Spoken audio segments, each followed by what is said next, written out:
കുഴപ്പമില്ല, നല്ല ചീരയാണ്, നല്ല ബെസ്റ്റാണ്. കൊല്ലം ജില്ലയിലെ മയ്യനാട് ഗ്രാമപഞ്ചായത്തിൽപ്പെടുന്ന ഉമേനല്ലൂർ ഏല സഞ്ചാരികളുടെ പറുദീസയാണ്. വൈകുന്നേരങ്ങളിൽ കുടുംബസഹിതം അവിടെ എത്തിച്ചേരുന്നവർ, ചെറുപ്പക്കാർ, വിദ്യാർത്ഥികൾ എല്ലാം കൂടി ചേർന്ന് ഒരു ഉത്സവമേളം തന്നെയാണ്. ടൂറിസ്റ്റുകൾ ഒത്തുചേരുന്ന ഏലായുടെ കിഴക്കേ മൂലയിൽ ഒരേക്കറോളം വരുന്ന പുരയിടത്തിൽ ഷെഹിൻ മുഹമ്മദ് ചോര ചുവപ്പാർന്ന ബ്ലാത്താങ്കര ചീര കൃഷി ചെയ്യുകയാണ്. ഒരേക്കറോളം വരുന്ന ഭൂമിയിൽ പടർന്നു വളരുന്ന ബ്ലാത്താങ്കര ചീര ജൈവവളം നൽകിയാണ് സമൃദ്ധമാക്കിയിരിക്കുന്നത്. രാസവളങ്ങളും രാസകീടനാശിനികളുമെല്ലാം ഈ കൃഷിയിടത്തിൽ വിലക്കപ്പെട്ടിരിക്കുന്നു. ഷെഹിൻ മുഹമ്മദിനെ പരിചയപ്പെടാം. അതോടൊപ്പം തന്നെ കുട്ടിക്കാലത്ത് കൃഷി അടുത്തു നിന്നറിഞ്ഞ സാബിർ മജീദ് എന്ന ഭൂ ഉടമയും നമുക്ക് പരിചയപ്പെടാം. എൻ്റെ പേര് ഷെഹിൻ. ഞാനൊരു 10-20 വർഷം കൊണ്ട് കൃഷി ചെയ്യുന്ന ആളാണ്. ജോലി എന്തായിരുന്നു നേരത്തെ ഞാൻ US ആർമിയിലായിരുന്നു, ഡിപ്പാർട്ട്മെന്റ് ഓഫ് ഡിഫൻസിലായിരുന്നു. ഇവിടെ ഗൾഫിലാണോ? അത് അല്ല, US ഉണ്ടായിരുന്നു. അതുപോലെ പിന്നെ Iraq, Afghanistan, Kuwait, Bahrain, Qatar, African രാജ്യങ്ങളിലെ കുറച്ച് സ്ഥലത്തൊക്കെ ഉണ്ടായിരുന്നു. പിന്നെ അവിടെ ഭാഗത്ത് ഒരു സർവീസ് 17 വർഷത്തോളം അവിടെ ഉണ്ടായിരുന്നു. അതിനുശേഷം ആ പ്രൊജക്റ്റ് കഴിഞ്ഞപ്പോഴത്തേക്ക് നാട്ടിൽ വന്ന് കൃഷിയോടുള്ള താല്പര്യം കൊണ്ട് പിന്നെ നമ്മൾ ഇതിനായിട്ട് തന്നെ ബന്ധപ്പെട്ടങ്ങ് പോവുകയാണ്. സഹായത്തിന് ആരെങ്കിലും ഒക്കെ ഉണ്ടോ കുടുംബത്തിൽ നിന്നല്ല? കുടുംബത്തിൽ നിന്ന് ഭാര്യയും മക്കളും എല്ലാം വലിയ സഹായമാണ്. എൻ്റെ മോളാണെങ്കിലും മോനാണെങ്കിലും 2 ആൺമക്കളും ഒരു മോളുമാണ് എനിക്കുള്ളത്. ഭാര്യയുടെ പേര് സീന എന്നാണ്. അതിനും എൻ്റെ പിതാവിനൊക്കെ കൃഷിയോടൊക്കെ ഭയങ്കര താല്പര്യമുള്ള ആൾക്കാരായിരുന്നു. പിന്നെ മൂത്തത് മോളാണ് ഫാത്തിമ, രണ്ടാമത്തെ മോൻ അസാദിഖ്, ഇളയ മോൻ ആസിഫാണ്. ചില സീസണിൽ നമുക്ക് നഷ്ടം സംഭവിക്കും, ചില സീസണിൽ കുഴപ്പമില്ലാത്ത രീതിയിൽ അങ്ങ് പോകും. മറ്റേ രാസവളങ്ങളോ അങ്ങനത്തെ കാര്യങ്ങളൊന്നും നമ്മൾ ചേർക്കുന്നില്ല. അതുകൊണ്ട് നമുക്ക് നല്ല കസ്റ്റമറും ഉണ്ട്. തിരുവനന്തപുരത്ത് നിന്ന് സ്ഥിരമായിട്ട് കുറച്ച് ആൾക്കാർ വന്ന് നമ്മളിന്ന് എടുക്കുന്നുണ്ട്. പിന്നെ വേറെ ജോലിക്കാരോ ആൾക്കാരോ ആരെങ്കിലും ഒക്കെ ഉണ്ടോ? എൻ്റെ കോഴി ഫാമിലേക്കുള്ള ആൾക്കാർ, അതുപോലെ പിന്നെ അപ്പുറത്ത് വേറെ കുറച്ച് കൃഷിയുണ്ട്. അപ്പോൾ അവർ എന്തെങ്കിലും റൊട്ടീനായിട്ട് നിൽക്കും. രാവിലെ 7-7:30 മണിക്ക് നമ്മൾ ഇറങ്ങിക്കഴിഞ്ഞാൽ വൈകുന്നേരം ഒരു 7-7:30 മണി വരെ ആയിരിക്കും ഇതിൻ്റെ വർക്കുകളെല്ലാം. ഇങ്ങനെ തടവൊരുക്കുന്ന മണ്ണ് നമ്മൾ മെഷീനിൽ നിന്ന് വെച്ചാണ് നമ്മൾ സ്വന്തമായിട്ട് തന്നെ സ്വന്തമായിട്ട് തന്നെ എല്ലാം നമ്മൾ കൈകൊണ്ട് സ്വന്തമായിട്ട് തന്നെ തടം കോരി വെച്ചതിന് ശേഷം നീറ്റിയ കക്കാപ്പൊടി ഇട്ട് നമ്മൾ അടിച്ച് മിക്സ് ചെയ്ത് കിളച്ച് വാരി തട്ടിപ്പൊത്തി വയ്ക്കും. ഒരു 3-4 ദിവസം നമ്മൾ ചേർത്തുകൊണ്ട് വെള്ളം ഒഴിക്കും. വെള്ളം ഒഴിച്ചതിന് ശേഷം ആണ് നമ്മൾ വിത്ത് പാവുന്നത്. ആ വിത്ത് പാവി കഴിഞ്ഞാൽ 5-ന്റെ അന്ന് മുതൽ വിത്ത് പൊട്ടി മുളച്ച് തുടങ്ങും. ഇവിടുത്തെ കൃഷി ഓഫീസർ നമ്മൾ നല്ല സഹകരണമുള്ള അവരാണ്. അവർ ഇടയ്ക്ക് വന്ന് നോക്കുന്നുണ്ട്, നല്ല പ്രോത്സാഹനമൊക്കെയാണ്. അവർ 2 ആഴ്ച കൂടുമ്പോഴെങ്കിലും അവർ വന്ന് ഇതിനെക്കുറിച്ചുള്ള കാര്യങ്ങളൊക്കെ ചോദിക്കുകയും നമുക്ക് എന്തെങ്കിലും ബുദ്ധിമുട്ടുണ്ടെങ്കിൽ അവരുടെ അടുത്ത് പറഞ്ഞാൽ അവർ അതിൻ്റെ സൊല്യൂഷൻസ് എല്ലാം പറഞ്ഞു തരും. മണ്ണ് പരിശോധന മണ്ണ് പരിശോധന എല്ലാം അവരെ കെയർ. അങ്ങനെ ചീര നമ്മൾ എത്ര മാസം വരെയാണ്? ചീര കൃഷി എന്ന് പറഞ്ഞാൽ വേനൽക്കാലത്ത് മാത്രമേ നമുക്കിത് ചെയ്യാൻ പറ്റൂ. മഴ പെയ്ത് കഴിഞ്ഞാൽ പിന്നെ ഇത് നാമമാത്രമായിട്ട് അവിടെ ഇങ്ങനെ കാണത്തേ ഉള്ളൂ. മഴ സമയത്ത് നമ്മൾ പോളി ഹൗസിലോട്ട് മാറ്റി സ്വന്തമായിട്ട് ഒരു 10,000-7,000 കോഴിയുണ്ട്. ആ കോഴിയുടെ വളമാണ് നമ്മളതിനകത്ത് കൂടുതലും യൂസ് ചെയ്യുന്നത്. അപ്പോൾ പുറത്ത് കൊടുക്കേണ്ട ആവശ്യം വരുന്നില്ല. എല്ലാ വളവും ഞങ്ങളെ കൃഷി സ്ഥലത്ത് തന്നെയാണ് ഞങ്ങൾ ഉപയോഗിക്കുന്നത്. മണ്ണൊന്ന് പരിശോധിക്കും. മണ്ണ് പരിശോധിക്കുമ്പോഴും നമുക്ക് എന്തെങ്കിലും കുറവുണ്ടെങ്കിൽ നമ്മൾ അത് മാത്രം ആഡ് ചെയ്ത് കൊടുത്താൽ മതി. അല്ലാതെ മറ്റ് കെമിക്കൽസ് ഒന്നും ഉപയോഗിക്കേണ്ട ആവശ്യമില്ല. കോഴിവെള്ളം ഡയറക്റ്റ് ആയിട്ട് ഉപയോഗിക്കുമോ അതോ? അല്ല, കോഴിവളം നമ്മൾ കമ്പോസ്റ്റ് ആക്കും. കോഴിവളത്തിനെ നമ്മൾ ചൂട് കളയാൻ വേണ്ടി കുറച്ച് നാൾ വെള്ളം ഒഴിച്ച് നമ്മൾ ഇട്ട് അതിൻ്റെ ചൂടെല്ലാം കളഞ്ഞ് നല്ല തണുത്തതിന് ശേഷമാണ് നമ്മൾ കോഴിവളം ഉപയോഗിക്കുന്നത്. ജോലിയുടെ കാര്യങ്ങൾ അറിയാമല്ലോ. ജോലി നഷ്ടപ്പെട്ട് വരുന്നവരും അല്ലാതെ വരുന്നവരും ഒക്കെ ഉണ്ട്. വന്നാൽ ഇവിടെ അവർ കൂടുതലും ചെയ്യുന്നത് ചെറിയ തട്ടുകട, ഓട്ടോറിക്ഷ, ചെറിയ പണികളാണ് ചെയ്യുന്നത്. അവർ കൃഷിയിലോട്ട് നീങ്ങാൻ കണ്ടിരിക്കും. കൃഷിയിലോട്ട് നീങ്ങിയെന്ന് പറയാൻ നമുക്ക് ഓരോ നാട്ടിലും എന്താണോ ആവശ്യം, ആ ആവശ്യമുള്ള സാധനത്തിന് നമ്മൾ പ്രൊഡക്ഷൻ ചെയ്ത് കൊടുത്തു കഴിഞ്ഞാൽ നമ്മുടെ നാട്ടിൽ വിറ്റൊഴിഞ്ഞോളും. ഡിമാൻഡ്. ഷഹീൻ്റെ ചീര കൃഷിയിടത്തിൽ യാതൊരു പരസ്യവുമില്ലാതെ തന്നെ പ്രദേശവാസികളായ ഉപഭോക്താക്കൾ എത്തിച്ചേരുകയും സമൃദ്ധമായ ഇലകൾ നിറഞ്ഞ ചീരച്ചെടികൾ വാങ്ങിക്കൊണ്ടു പോവുകയും ചെയ്യും. മാർക്കറ്റിൽ ലഭിക്കുന്ന രാസവളങ്ങളാൽ കൊഴുത്ത് ഉരുണ്ട ചീരകളെക്കാൾ വ്യത്യസ്തമായ രുചിയും വീണ്ടും കഴിക്കുവാൻ തോന്നുന്ന തരത്തിലുള്ള ആകർഷണീയവുമാണ് ഷെഫിൻ മുഹമ്മദിൻ്റെ കൃഷിയിടത്തിലെ ബ്ലാത്താങ്കര ചീരകൾ. ഇദ്ദേഹം കൃഷി ചെയ്യുന്ന ചീര ഹോൾസെയിലായി നിരവധി ആളുകൾ വാങ്ങാറുണ്ടെങ്കിൽ പോലും പ്രദേശവാസികൾ ആവശ്യം ഉന്നയിച്ചു കഴിഞ്ഞാൽ അപ്പോൾ തന്നെ ചീര പിഴുതിയെടുത്ത് കഴുകി വൃത്തിയാക്കി ഉപഭോക്താക്കൾക്ക് നൽകുന്ന കാഴ്ച നമുക്കിവിടെ കാണാൻ സാധിക്കുന്നതാണ്. നല്ല ചീരയാണ്, നല്ല ബെസ്റ്റാണ്. ഒരുപാട് കാലം കൊണ്ട് മേടിക്കുന്നു? മേടിക്കുന്നു. എല്ലാ ദിവസവും ഞാൻ ഇടയ്ക്ക് വന്ന് വാങ്ങിക്കാറുണ്ട്. നല്ല ടേസ്റ്റാണ്. മരുന്നൊന്നും അടിക്കാത്തല്ലേ? എല്ലാം അടിക്കാത്ത നല്ല ടേസ്റ്റാണ്. എന്തോ പേര്? ലക്ഷ്മി. ലക്ഷ്മി. നിങ്ങളുടെ അവിടെ ഉള്ള ആൾക്കാരൊക്കെ വന്ന് വാങ്ങിക്കുന്നുണ്ടോ അവിടെ? എല്ലാവരും വരും. നമുക്ക് മറ്റേത് കൃഷിയുണ്ട്? കൂണിന്റെ കൃഷി എനിക്ക് മഷ്റൂമിന്റെ കൃഷിയുണ്ട്. മഷ്റൂം, ബ്രൊക്കോളി, ലെറ്റ്യൂസ്, ഐസ്ബർഗ്, അങ്ങനെ റാഡിഷ് ഐറ്റംസ്, അങ്ങനെ കുറച്ച് സാധനങ്ങൾ നമ്മൾ 3-6 കൃഷി ചെയ്യുന്നുണ്ട്. അതിന്റെ കൂട്ടത്തിൽ അതൊക്കെ എടുക്കുന്ന ആൾക്കാരാണ് നമ്മുടെ അടുത്ത് ഇതിന്റെ ചീര ആവശ്യപ്പെട്ടത്. അവർക്ക് പുറത്തുനിന്ന് ചീര കിട്ടാനുണ്ട്. പക്ഷെ ഇത്രയും നല്ല ഭംഗിയിലുള്ള ഈ ഇല നല്ല ഭംഗിയിൽ വരണം. മനസ്സിലായി? ഇത് നല്ല വളവും എല്ലാ കാര്യങ്ങളും കറക്റ്റായിട്ട് ചെയ്താൽ മാത്രമേ വിളവ് കിട്ടുള്ളത്. ഇതിപ്പോ ഈ വേനൽ ചൂടിന്റെ അതിശക്തമായ ചൂടായതുകൊണ്ടാണ് ഇതിപ്പോ പല സ്റ്റൈലിലായി പോയത്. അല്ലെങ്കിൽ ഇത് ഒരേ രീതിയിൽ വരും. ഇതൊക്കെ ഈ ലൈൻ എന്ന് പറഞ്ഞാൽ മഴയ്ക്ക് മുമ്പുള്ള അല്ലെ ഈ വെയിലിന് മുമ്പുള്ള ലൈനാണ്. വലിയ കുഴപ്പമില്ലാതെ വന്നിരിക്കുന്നുണ്ട്. നമ്മുടെ സാധാരണ ചീര, ഈ വ്ളാത്താങ്കര ചീര എന്ന് പറയുന്നത് എങ്ങനെയാണ്? അതിന്റെ പ്രത്യേകത എന്താ? വ്ളാത്താങ്കര ചീര എന്ന് പറഞ്ഞു കഴിഞ്ഞാൽ ഇത് തിരുവനന്തപുരത്ത് ചെങ്കൽ എന്ന് പറയുന്ന സ്ഥലത്താണ് ഇതിന്റെ ഉത്ഭവം.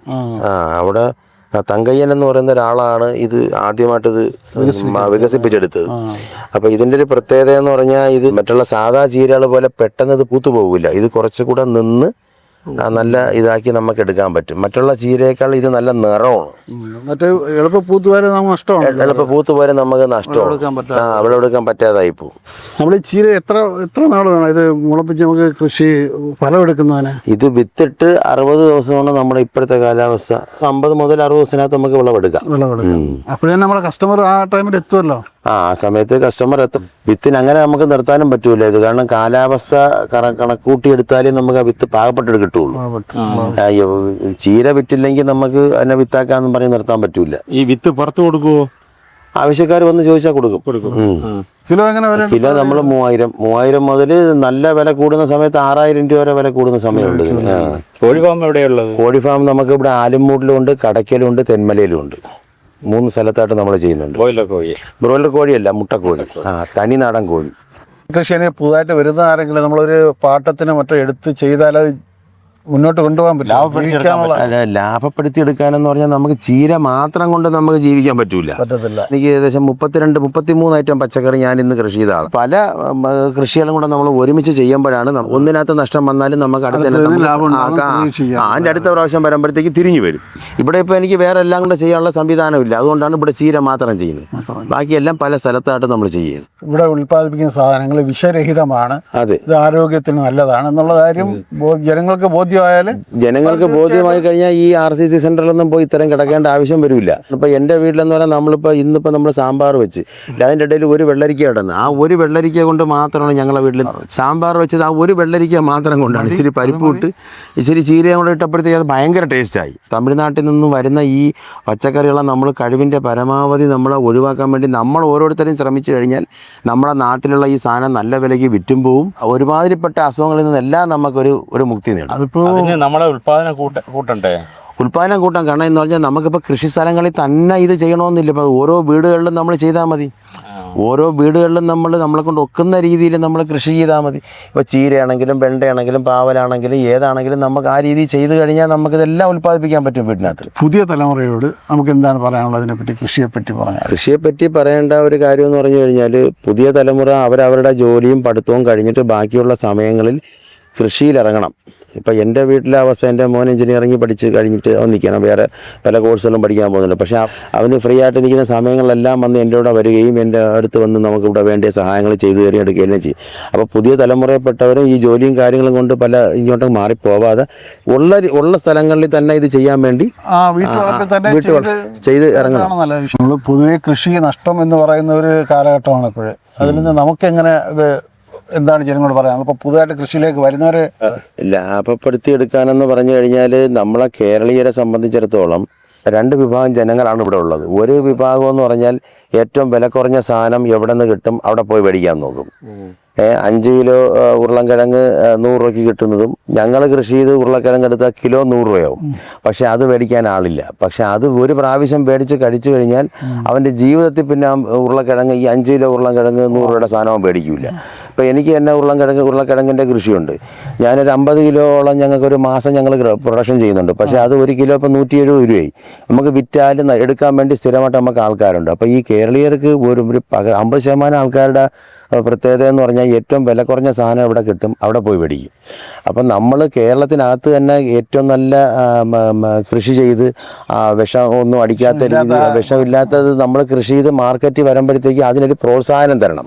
ആ വില നമുക്ക് താങ്ങാൻ പറ്റത്തില്ല. വിലയുടെ കാര്യം വരുമ്പോൾ സാധാരണ ജനങ്ങൾക്ക് ഇതിൽ ഉൾക്കൊള്ളാൻ പറ്റും. വിലയുടെ വിഷയം വരുമ്പോഴാണ് ആൾക്കാർ ഇതിൽ നിന്ന് പിന്തിരിയുന്നത്. പക്ഷേ നമ്മളൊരു കാര്യം ചിന്തിക്കേണ്ടതെന്ന് പറഞ്ഞാൽ നല്ല സാധനം നമ്മൾ നല്ല വില കൊടുത്ത് മേടിച്ച് കഴിച്ചു കഴിഞ്ഞാൽ ഈ സാധനം നമുക്ക് വെളിയിൽ നിന്ന് വിഷം മേടിച്ച് തിന്നിട്ട് ആശുപത്രി കൊണ്ട് കൊടുക്കുന്ന പൈസ, അത് ആശുപത്രിയിൽ പൈസ കൊടുത്താലും ചിലപ്പോൾ നമ്മളെ കൊണ്ടത് തീർക്കാൻ പറ്റാത്ത ഒരവസ്ഥ വരും.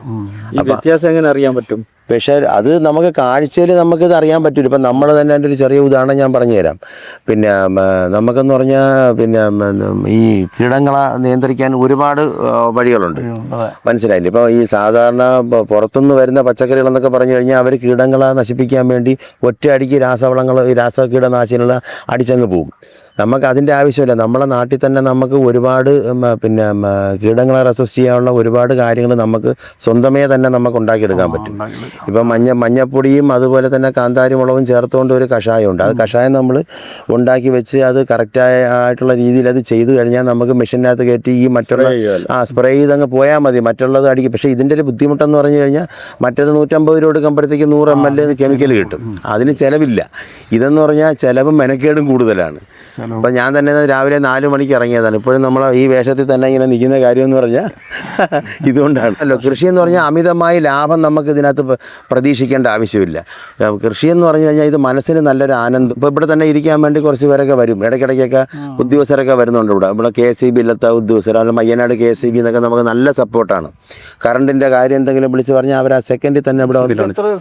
ഇത് മൊത്തം ഇത് 1 ഏക്കറോളം ഉണ്ട്. ഇത് സ്വന്തമല്ല, ഇത് എൻ്റെ ഒരു അളിയൻ്റെ വസ്തുവിലാണ് നമ്മളിത് ചെയ്യുന്നത്. അപ്പോൾ എനിക്ക് വേറെ കുറേ കൃഷിയും കാര്യങ്ങളൊക്കെ പുറത്തുണ്ട്. എനിക്ക് കുറച്ച് പാട്ടം പോലെ എടുത്ത്, ഇത് പാട്ടത്തിനൊന്നുമല്ല, ഇത് എൻ്റെ അളിയൻ MM ട്രേഡേഴ്സ് ഒരു കടയുണ്ട്, അവിടുത്തെ സാബർ എന്ന് പറയുന്ന അദ്ദേഹത്തിൻ്റെ വസ്തുവാണിത്. അപ്പം ഞാൻ പുറത്തൊക്കെ വസ്തുക്കൾ എടുത്ത് ചെയ്യുന്നുണ്ട്. അപ്പോൾ അദ്ദേഹം കൃഷിയോട് ഭയങ്കര താല്പര്യമുള്ള ആളാണ്. അപ്പോൾ എൻ്റെ അദ്ദേഹം പറഞ്ഞായിരുന്നു, അളിയന് താല്പര്യം ഉണ്ടെങ്കിൽ ഇവിടെ ഇത് ചെയ്തോ, ഇവിടെ വസ്തു ഇങ്ങനെ വെറുതെ കിടക്കുകയാണ്. വേറെ എന്തെങ്കിലും കൃഷി? വേറെ എനിക്ക് broccoli, lettuce, iceberg, colour capsicum ഇങ്ങനെയുള്ള സാധനങ്ങളെല്ലാം നമ്മൾ ഇടുക്കിയിൽ ചെയ്യുന്നുണ്ട്.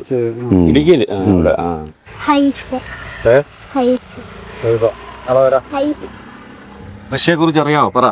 സ്കൂളിൽ പഠിച്ചിട്ടുണ്ടോ കൃഷിയെ കുറിച്ച്? പറ. കൃഷി ചെയ്യാൻ താല്പര്യമുണ്ടോ?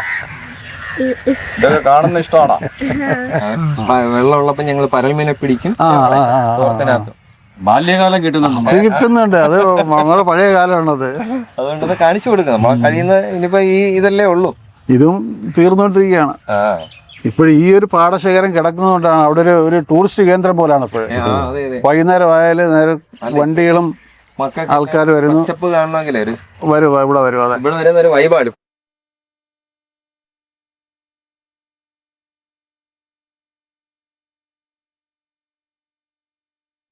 ഇതിനിടയ്ക്ക് ചില പാർട്ടികള് നിലത്തിന് വില കുറവെന്നും പറഞ്ഞിട്ട് വന്ന് മേടിച്ച് ബ്രോക്കർമാരൊക്കെ കൊണ്ടുവന്ന് പറഞ്ഞ് ഇത്ര രൂപയുമായിട്ട് കമ്പയർ ചെയ്യുമ്പോഴത്തേക്ക് വില കുറവാണ് ഈ ഭാഗത്ത്. അങ്ങനെ നികത്തി എടുക്കാമെന്നും പറഞ്ഞൊക്കെ വന്ന് അവര് ഇത് മേടിച്ച സമിതിയൊക്കെ സ്ട്രോങ് ആയതുകൊണ്ടാണ് പച്ചപ്പ് നടക്കാത്തത്. അല്ല, മൊത്തത്തിലൊരു കർഷക കൂട്ടായ്മ ഇവിടെ ഉണ്ട്. അത് ഈ വിളവെടുക്കുന്നതിന് മുമ്പായിട്ട് വന്നപ്പോഴത്തേക്ക് അവിടെ ഈ ഇത് വയല് കാണാൻ വരുന്ന കുഞ്ഞു പിള്ളേരും ഒരു പരുവം പിള്ളേരൊക്കെ ഈ കതിര് പൊട്ടി വരുന്ന കാണുമ്പോഴത്തേക്ക് സ്വർണ്ണ കളറിൽ നിൽക്കുന്നത് അത് കണ്ടപ്പോ അവർക്കൊക്കെ അത്ഭുതമായിരുന്നു. അല്ല, നെല്ല് കണ്ടിട്ടില്ലാത്ത മക്കളാണ്. നെല്ല് കണ്ടിട്ടില്ല, കൃഷി കണ്ടിട്ടില്ലാത്ത. അപ്പുറത്തൊരു നിലമുണ്ട്, പണയവയലെന്ന് പറയും. അതൊക്കെ മൊത്തത്തിൽ അവിടെല്ലാം കോരി നെല്ല് കണ്ടപ്പോഴേ സ്വർണ്ണ കളർ ഈ പോക്കുവിലൊക്കെ അടിക്കും, നല്ല രസമാണ് കാണാനത്. അപ്പോഴാണ് അവർ ഇതിൽ നിന്നാണ് അരി വരുന്നത് കാണുമ്പോഴത്തേക്ക് അവർക്ക് ഭയങ്കര കൗതുകമാണ്. ആഘോഷം തന്നെ ഈ ഇത് നെല്ല് മെതിക്കലൊരു ആഘോഷം. കറ്റടി, പിന്നെ കച്ചി ഉണക്കല്, പിന്നെ കച്ചി തുറുണ്ടാക്കല്. അതൊക്കെ ഇപ്പം ഗൃഹാതുരത്വ. നെല്ല് പോലെ കിടക്കുന്നെങ്കിൽ പുല്ലാണത്. ഫാം ഉണ്ടെങ്കിലും പുറത്തുനിന്ന് മേടിക്കുകയല്ലേ, കച്ചിയൊക്കെ പുറത്തുനിന്ന് മേടിക്കുകയല്ലേ. ഇവിടെ സീസണിലുള്ള ഇത് മാത്രമല്ലേ കിട്ടുന്നുള്ളൂ. നമ്മളിപ്പോ നിങ്ങളുടെ സന്മനസ്സും കൊണ്ട് ഇതിപ്പോ കൃഷിക്കായിട്ട് കൊടുത്തു. പക്ഷെ ഇത് നമ്മുടെ നാട്ടിൽ കൃഷിഭൂമി ഇല്ല എന്ന് പറയുമെങ്കിലും കൃഷിഭൂമി ഉണ്ട്, സ്ഥലങ്ങൾ കിടപ്പുണ്ട് പലയിടത്തും, വെറുതെ തരിശായിട്ട് കിടപ്പുണ്ട്. പക്ഷെ അതാരും പലരും കൃഷിക്ക് കൊടുക്കുന്നില്ല. അതിനെപ്പറ്റി എന്താണ് അവന്റെ അഭിപ്രായം? കൊടുക്കുന്നില്ല എന്ന് പറഞ്ഞാൽ അതിന് കാരണങ്ങൾ പലതുണ്ട്. അപ്പം ഈ ആർക്കെങ്കിലും ഒക്കെ കൊടുത്തിട്ട് പിന്നെ അവസാനം അതിന്റെ പുറകെ നടക്കണം. അങ്ങനെയൊക്കെ ഉള്ള ഇതുണ്ട്. അതുകൊണ്ടായിരിക്കും കൊടുക്കാത്തത്. പക്ഷെ കൊടുത്താൽ അത് മാത്രമല്ല, ഈ പറഞ്ഞ കണക്ക് നല്ല ഈ കൃഷിയോട് താല്പര്യമുള്ളവർ വരണം. വന്നാൽ ചിലപ്പോഴും കൊടുത്താൽ നല്ലതാണത്. തീർച്ചയായിട്ടും പച്ചപ്പുമായിട്ട് കിടക്കുകയും ചെയ്യും. നിങ്ങൾ ബിസിനസ്സിലേക്കാണ് പോയത്. ഈ കൃഷിയിലേക്ക് വരാൻ താല്പര്യമുണ്ടോ? എങ്ങനെയാണ്? അതൊന്നും പറയാനൊക്കത്തില്ല. വരുമാന മാർഗം എന്ന് പറയുന്നത് ബിസിനസ്സാണ്. അതെ. പിന്നെ ഇത് ക്രൈസ് ആയത് ഉള്ളത് കൊണ്ടാണല്ലോ നിലനിർത്തിക്കൊണ്ട് പോകണം. സപ്പോർട്ട് ചെയ്തോണ്ട് പോവാം. ഇല്ലെങ്കിൽ പിന്നെ ഇവിടെ 10 വീട് വെച്ച് അപ്പോഴേ സെയിലായി കഴിയുമ്പോഴേ അതിനും ആള് വന്നിട്ടുണ്ട്. അതല്ലെങ്കിൽ പിന്നെ നമ്മൾക്ക് നിർമ്മാണ സാമഗ്രികളുടെ സെയിലാണ് ഇനി. അപ്പൊ 10 വീട് വെച്ച് സെയിൽ ചെയ്യാനുള്ള ഇത് ഇല്ലാഞ്ഞിട്ടല്ലേ. തൽക്കാലം ഇങ്ങനെ കിടക്കട്ടെ. ഭാവിയിൽ മക്കൾക്കൊക്കെ ഉപകാരപ്പെടുന്ന രീതിക്ക് അവർക്ക് ഈ പറഞ്ഞ പച്ചപ്പും ഈ നെൽകൃഷിയൊക്കെ കണ്ടു വളരാൻ നമ്മളെ ബാല്യം കണക്കുള്ള ഇത് അവർക്കും വരട്ടെ മനസ്സിനൊരു ഇതുണ്ട്. സന്തോഷം. അതൊക്കെ കണക്കാക്കിയാണ് നമ്മൾ നിൽക്കുന്നത്. തൽക്കാലം കൃഷിയിലേക്കില്ല. ഇതൊക്കെ ബാക്ക് സപ്പോർട്ട് മാത്രമേ ഉള്ളൂ. ഭാവിയിൽ വന്നുകൂടാ. പേരെന്താ? എന്റെ പേര് ദിൽഷാദ്. ഞാനിപ്പം ട്രിവാൻഡ്രം LLB പഠിച്ചുകൊണ്ടിരിക്കുകയാണ്. ഒരു രണ്ടാമതൊരു മകളുണ്ട്. അയാളിപ്പം 10th-ലായി. പിന്നെ ഇളയ 2 പേര്. സമൂഹത്തിൽ ഇപ്പം കൃഷിയുടെ പ്രാധാന്യം കുറഞ്ഞു വരികയാണ് നമ്മളെ കേരളത്തിൽ പ്രത്യേകിച്ച്. അപ്പം കൃഷി നല്ലൊരു ഓപ്പർച്യൂണിറ്റിയാണ്. അതാരും കാണുന്നില്ല. നീ കണ്ടിട്ടുണ്ടല്ലോ അല്ലേ വീട്ടില് ഇത് കറ്റയടിക്കുന്നത് ഇതൊക്കെ നിന്റെ കുഞ്ഞിലെയൊക്കെ അവിടെ നമ്മളെ വീട്ടില് അപ്പൊ ഇത് ചെയ്യുമ്പോഴത്തേക്കേ അയാളൊക്കെ കണ്ടിട്ടുണ്ടല്ലോ അല്ലേ? കച്ചി ഉണക്കാനും ഒക്കെ നിന്നിട്ടുണ്ട്. വാപ്പുപ്പായാലും ബാക്കി വാഴ, ചീര, അങ്ങനെ പല കൃഷികളും നടത്തുന്ന അതൊക്കെ കണ്ടു തന്നെയാണ് ഞാനും വളർന്നേക്കുന്നത്. കൃഷിയോടൊരു താല്പര്യമുണ്ട്. ഭാവിയിലൊരു ഫാം ഹൗസ്, കൃഷി സംബന്ധമായിട്ടുള്ള ഒരു മേഖലയിലേക്ക് പോകാനൊരു ആഗ്രഹമുണ്ട്. ഇപ്പൊ നമ്മള് കൃഷി അങ്ങനത്തെ ഒരു മേഖലയിലോട്ടൊക്കെ കടന്നു കഴിഞ്ഞാൽ മയക്കുമരുന്ന് അതുപോലുള്ള ദുശീലങ്ങളിലോട്ടൊന്നും യുവതലമുറ ചെന്ന് പെടത്തില്ല. കൃഷിക്ക് എന്തെങ്കിലും പ്രത്യേക പ്രോത്സാഹന അവാർഡുകളോ മറ്റെന്തെങ്കിലും അങ്ങനെ കിട്ടിയിട്ടുണ്ടോ? അല്ല, എനിക്ക് അതിനോട് ഇച്ചിരി വിയോജിപ്പുള്ള ഒരാളാണ്. കാരണം എനിക്ക് അവാർഡിനോടൊന്നും വലിയ താല്പര്യമില്ല. കാരണം അവാർഡ് മേടിക്കാൻ വേണ്ടി ഈ സംഘടനകളുടെ പിറകെ പോവുകയും കൃഷിഭവൻ കയറി ഇറങ്ങുകയും അങ്ങനെയുള്ള ഈ സബ്സിഡി തന്നെ മേടിക്കാനുള്ള സമയം കിട്ടുന്നില്ല എനിക്ക്. അത് തന്നെ ഇപ്പോൾ നമ്മളെ കൃഷി ഓഫീസർ ഇവിടെ ഞാനോട്ട് ഇപ്പോൾ ഒരു ചെറിയൊരു പിണക്കമുണ്ട്. കാരണം ബ്ലാത്താങ്കര ചീരയ്ക്ക് ഒരു സബ്സിഡി ഉണ്ടായിരുന്നു. അപ്പോൾ അത് മേടിക്കാൻ വേണ്ടി സമയത്ത് എല്ലാം പോലും എന്നെ കൊണ്ട് പറ്റുന്നില്ല. കാരണം നമ്മളിതിനകത്ത് ഫുൾ ടൈം ഇതിനകത്ത് ഉണ്ടെങ്കിൽ മാത്രമേ നമുക്കിത് ലാഭകരമായിട്ട് ഇത് ചെയ്തെടുക്കാൻ പറ്റൂ. സർക്കാരിൻ്റെ സബ്സിഡി മാത്രം പ്രതീക്ഷിച്ച് കൃഷി ചെയ്യുന്ന ആൾക്കാരിനോട് എനിക്ക് ഒരു യോജിപ്പുമില്ല. അവരിടയ്ക്ക് വന്നായിരുന്നല്ലേ? അവരിവിടെ വന്ന് വേണ്ട സഹായങ്ങളെല്ലാം അവർ ചെയ്തു തരും. സബ്സിഡിയുടെ കാര്യങ്ങളും പേപ്പറും എല്ലാം കൊണ്ടുവരുന്നുണ്ട്. പക്ഷേ എനിക്ക് അതിനോടൊന്നും ഒത്തിരി വിയോജിപ്പാണ്. കാരണം എന്ന് പറഞ്ഞാൽ ആൾക്കാർ പിന്നെ ഈ സബ്സിഡി കിട്ടാൻ വേണ്ടി മാത്രം ചെയ്യും. എനിക്ക് അതിനോട് യോജിപ്പില്ല. ഞാൻ കൃഷി ചെയ്യുന്നവരോട് അതെ തയ്യാറായി തന്നെ ഇരിക്കും. 4 മണിക്ക് ഇറങ്ങിയ വേഷമാണിത്. അപ്പോൾ ഇങ്ങനെ തന്നെ ഇനി ഒരു രാത്രി 8 മണി 9 മണി വരെ ഇതേ ഒരവസ്ഥ തന്നെ. എല്ലാ ഞായറാഴ്ചയും സാബറും ഇവിടെ വരും, നോക്കും, ഇവിടെ വന്ന് കുറച്ച് നേരമൊക്കെ ഇരിക്കും, എടുക്കും, ഒക്കെ അങ്ങ് പോകും. അവർക്ക് ആഴ്ചവർക്ക് ഒരു ഫ്രീ ആയിട്ട് സമയം കിട്ടും. ഇപ്പോൾ നമ്മുടെ വീടുകളിൽ ഓരോ വിശേഷങ്ങൾ, കല്യാണം വരും, മറ്റു വിശേഷങ്ങളൊക്കെ വരുമ്പോൾ അതെങ്ങനെ മെയിൻറ്റെയിൻ ചെയ്യും? ഇത് കൃഷി നോക്കണം, അതൊരു വിശേഷങ്ങളൊക്കെ പങ്കെടുക്കാൻ പറ്റാത്തൊരവസ്ഥ വരും. അതൊരു നല്ല ചോദ്യമാണ്. കാരണം എല്ലാവർക്കും എന്നോടുള്ളൊരു വെറുപ്പും അതാണ്. ഒട്ടുമിക്ക കാര്യങ്ങളിലും നമുക്ക് പങ്കെടുക്കാൻ പറ്റുന്നില്ല. അപ്പോൾ ആരെങ്കിലുമൊക്കെ പറഞ്ഞങ്ങ് വിട്ട് ആ ഒരു ഇതിനങ്ങ് ഇതാവും. കാരണം ഇതെന്ന് പറഞ്ഞാൽ ഇതിൻ്റെ കൂടെ നമ്മൾ നിന്നാലേ നമുക്കിതിൻ്റെ രോഗങ്ങളും കാര്യങ്ങളും മനസ്സിലാക്കി നമ്മൾ മുന്നോട്ട് പോയാലേ നമുക്ക് ഇത് നമ്മളെ ഉള്ളിൽ നിന്ന് വരേണ്ട ഒരു കാര്യമാണ്. ഇത് നമുക്ക് ലാഭം മാത്രം പ്രതീക്ഷിച്ച് പോയി കഴിഞ്ഞാൽ ഇതിനകത്ത് നമുക്കൊന്നും കിട്ടില്ല. നമ്മൾ ഇതേന്നും പറഞ്ഞ് ഇതിൻ്റെ പിന്നാലെ നിന്ന് നമ്മൾ ശ്രമിച്ചാൽ കൃഷി നമുക്ക് തീർച്ചയായിട്ടും വിജയകരമായിട്ട് നമുക്ക് കൊണ്ടുപോകാൻ പറ്റും. ഒരു ദിവസം ഒരു ജോലിക്കാരനില്ലെങ്കിലും ഇപ്പം തന്നെ എനിക്കിവിടെ 3 ജോലിക്കാരും 3 പേരും നാട്ടിൽ പോയേക്കും, ബംഗാളിൽ. അപ്പോൾ അവർക്ക് പകരം ഇപ്പോൾ ഒരാൾ മാത്രമേ ഉള്ളൂ. അപ്പം ഞാനും എൻ്റെ മക്കളുടെ കൂടെ നിന്നാണ്. ഇന്നിപ്പോൾ ഞായറാഴ്ച ആയതുകൊണ്ട് ഇന്നത്തെ ദിവസം ഹാർവെസ്റ്റ് ഇല്ല. അല്ലെങ്കിൽ ഞായറാഴ്ച വെച്ചുള്ള എല്ലാ ദിവസങ്ങളും നമുക്ക് വൈകുന്നേരം ഈ സമയത്ത് ഹാർവെസ്റ്റ് ഉള്ളതാണ്. എന്തായാലും കൃഷി വിജയകരമാണ്. നഷ്ടമെന്ന് പറയാൻ ഇല്ല. നമ്മൾ ഒരു നഷ്ടമില്ല. നമ്മൾ പക്ഷെ അധ്വാനം ഇതിനകത്ത് നിർബന്ധമാണ്. നമ്മൾ കൊട്ടും സോട്ടിട്ട് വീടിനകത്തിരുന്ന ഒരു കാര്യം നടക്കില്ല.